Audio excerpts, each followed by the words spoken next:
지난달입니다. 6월 10일에 안동의 한 고등학교에서 안타까운 일이 있었습니다. 여고생 하나가 1교시가 영어 시간이었대요. 이 영어 시간에 수행평가로 쪽지 시험을 봤는데 그 쪽지 시험을 보던 중에 선생님이 그 학생을 보니까 부정행위를 한 것처럼 본 거예요. 그래서 그 학생을 교무실로 데려다가 추궁을 하는데 얘는 자기는 안 했다는 거예요. 진짜 안 했다는 거예요. 그래서 선생님은 그 말을 안 믿어주셔요. 그래서 반성문을 쓰라. 2교시가 음악 시간인데 2교시도 들어가지 말고 교무실 한켠에서 반성문을 쓰고 있으라고 했는데 이 아이가 반성문에다가 자기의 억울한 마음을 적어놓고 그 길로 학교 밖으로 나가서 학교 앞에 있는 아파트에 올라가서 그만 자기 삶을 끝내버렸습니다. 여러분, 사람에게 있어서 이 감정, 특별히 내가 무언가를 얘기해도 상대방이 받아들여 주지 않고 거절당하고, 내가 이거 맞다고 설명을 하고 설득을 해도 상대방은 그거 들을 생각하지 않고 왜곡되게만 받아들이고 거절당하고 절망하는 그 감정의 파괴력이 얼마나 큰가를 우리는 이 사건 속에서 보는 거예요. 이런 관점에서 우리 예수님의 인생을 보면 예수님 인생이야말로 거절당한 것으로 시작해서 거절당한 것으로 끝난 인생입니다. 자기 고향 나사렛에 가면 아는 사람이라고 배척하고, 또 종교 지도자들은 자기들 이익과 배치된다고 배척하고, 3년간 따라다녔던 자기 제자는 예수님 생각이 자기와 다르다고 팔아넘기고, 예수님의 거절당하심의 클라이막스는 아마 십자가가 아닐까 생각합니다. 십자가에서 믿었던 자기 아버지 하나님을 향해서 버림받고 거절당한 절망감이 극에 달했던 순간, 남들에게 배척받고 비난받고 싫어함 당하는 것을 오히려 견디면서 그 자리에 더 가기 위해서 애쓰셨던 것 아닌가. 오늘 본문 말씀의 9절, 예수께서 그곳을 떠나 지나가시다가 마태라 하는 사람이 세관에 앉아 있는 것을 보시고 이르시되 나를 따르라 하시니 일어나 따르니라. 따르라 하셨더니 일어나서 따랐대요. 여러분, 이게 세리였던 마태가 예수님의 제자가 되는 바로 그 장면입니다.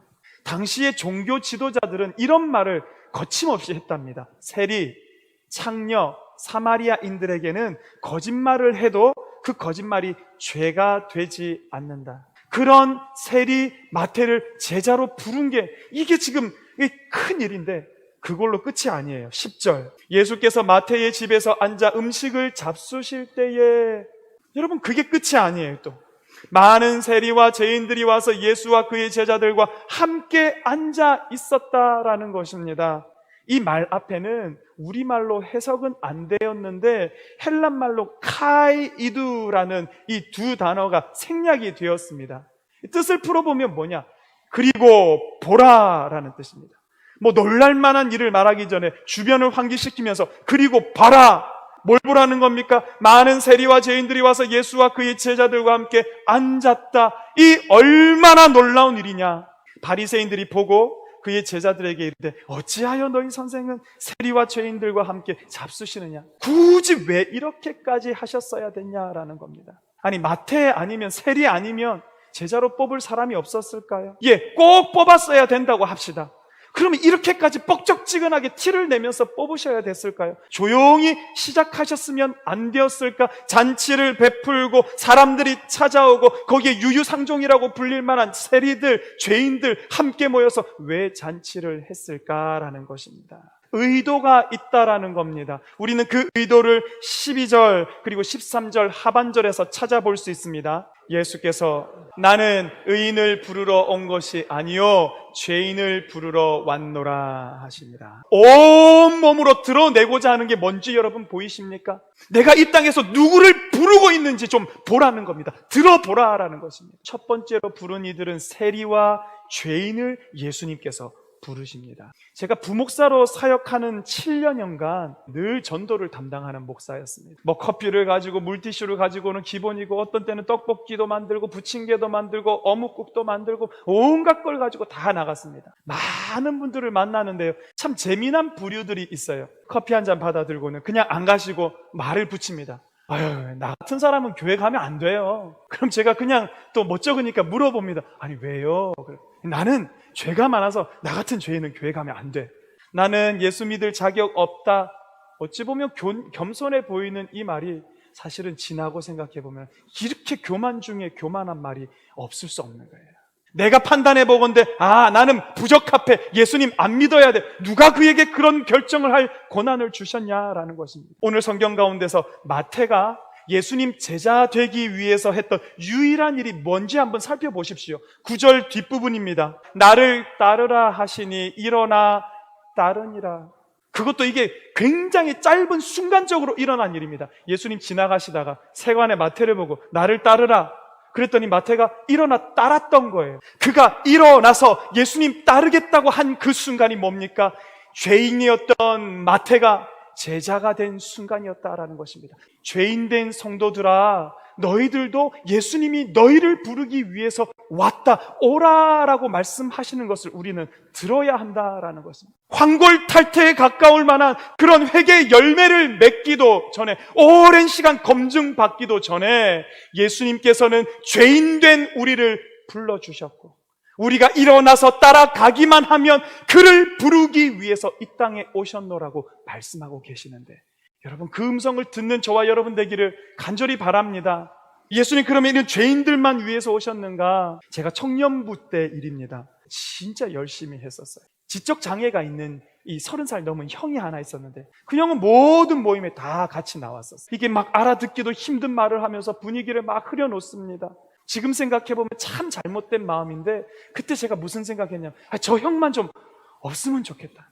그리고는 제 청년부 시절은 지나가고 이제 신학교 가서, 신학생은 어느 부서에 가서 봉사하는 그게 있어야 합니다. 소망부였어요. 이 뭐 하는 부서냐면 지적 장애 아이들을 예배하고 돌보는 그런 부서였습니다. 1년 반 동안 제가 거기를 섬기면서, 여러분 저는 제 인생에서 큰 변화 중에 한 번을 그때 겪었었습니다. 그러면서 제 속에 들었던 생각은 능력 있는 종이 되어서 내가 하나님 앞에 떳떳하게 쓰임 받아야지, 그런 마음으로 소망부를 갔는데요. 여러분, 이 아이들이 유아부 수준 정도 되니까 뭘 말을 해도 알아듣는 것 같지도 않지요. 내가 왜 이러고 있나 생각이 드는데 시간이 지나면서 서서히 그 속에서 제 생각이 바뀌는 거예요. 하나님은 유능한 사람, 능력 있는 사람을 원하는 줄 알았더니 그게 아닌 거예요.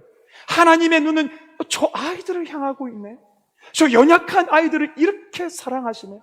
그러면서 제가 완전 헛다리를 짚고 살았다는 것을 제가 그 아이들을 보면서 알게 된 거예요. 이게 진짜 하나님이 나에게 원하시는 일인가? 제가 그러면서 휴학을 하게 됐어요. 제가 그러면서 1년간 신문 배달을 하게 됐어요. 빨리 가는 게 중요한 게 아니다. 조기 졸업을 포기하게 됐어요. 그럼에도 불구하고 제가 학점을 워낙 많이 들어가지고 저는 7학기 만에 졸업을 하기는 했는데요, 저는 그 속에 있으면서 하나님의 마음이 전혀 다른, 연약한 지체, 아픈 그들, 부족한 그들을 바라보고 있는, 그리고 그들을 사용하고 계시는 하나님을 만났다라는 것입니다. 누가복음 18장 13절, 세리는 멀리 서서 감히 눈을 들어 하늘을 쳐다보지도 못하고 다만 가슴을 치며 이르되 하나님이여 불쌍히 여기소서, 나는 죄인으로소이다. 죄인인 너도 오고, 약해 빠진 너도 오고, 아픈 너도 오고, 장애가 있는 너도 오고, 나 예수는 바로 너와 같은 사람을 부르기 위해서 왔다. 오늘도 우리를 부르시는 주님의 음성 듣는 저와 여러분 되기를 간절히 바랍니다. 예수님은 또 바리새인과도 같은 나를 부르기 위해서 이 땅에 오셨습니다. 아이고 주여, 저는 죄인, 이 어찌할 수 없는 죄인이. 근데 누가 저에게 와서 맞아요, 목사님은 너무 죄가 많은 것 같아요. 우리 집사님은 죄 있는 건 줄은 아시네요 집사님. 그러면 여러분 아멘 하십니까? 아니면 발끈 하십니까? 이런 사람이 성경의 바리새인이라는 거예요. 누가복음 6장 41절, 어찌하여 형제의 눈 속에 있는 티는 보고 내 눈 속에 있는 들보는 깨닫지 못하느냐. 예수님께서 의인이 아니라 죄인을 위해서 왔다. 그 죄인이 저와 여러분들인 줄을 알고 오늘 우리를 부르시는 주님 앞에 함께 나아가시는 우리 모든 성도님 되기를 간절히 바랍니다. 여러분, 누구를 부르시느냐도 우리에게 참 중요한데요, 제가 오늘 더 집중적으로 보기를 원하는 것은 예수님께서 우리를 어떻게 부르고 계신가, 우리에게 다가오시는 방식에 저는 훨씬 더 은혜를 받습니다. 이 스며들다라는 말을 사전에서 찾아보면 속으로 배어들다, 마음속으로 느껴지다, 이런 의미를 가지고 있습니다. 예수님이 세리 마태에게, 이 죄인들에게 다가가심을 한번 보세요. 이 9장 10절 말씀입니다. 예수께서 마태의 집에서 앉아 음식을 잡수실 때에 많은 세리와 죄인들이 와서 예수와 그의 제자들과 함께 앉았더니, 함께 앉았대요. 너 이놈 세리야 하는 것이 아니라 약하나 추하나 악하나 그들 속으로 들어가 주셔서 스며드심으로 함께하고 있다라는 것입니다. 그래서 제가 말을 만든 게 예수님이 스며들다, 주님이 스며들다, 주며들다, 이거는 제가 만들었습니다. 주며드시는 예수님. 옛날에는 예수님께서 직접 그 자리에 가셨는데 오늘날에는 그러지 않습니다. 대신 보혜사 성령을 보내어 주셔서 우리의 심령 가운데 오늘도 마치 물에 조용히 젖는 것처럼, 우리가 무언가 물드는 것처럼 우리의 심령 가운데 스며드심으로 말씀하고 계시고 우리를 만나주시는 그 예수님을 만나시는 저와 여러분 되기를 간절히 바랍니다.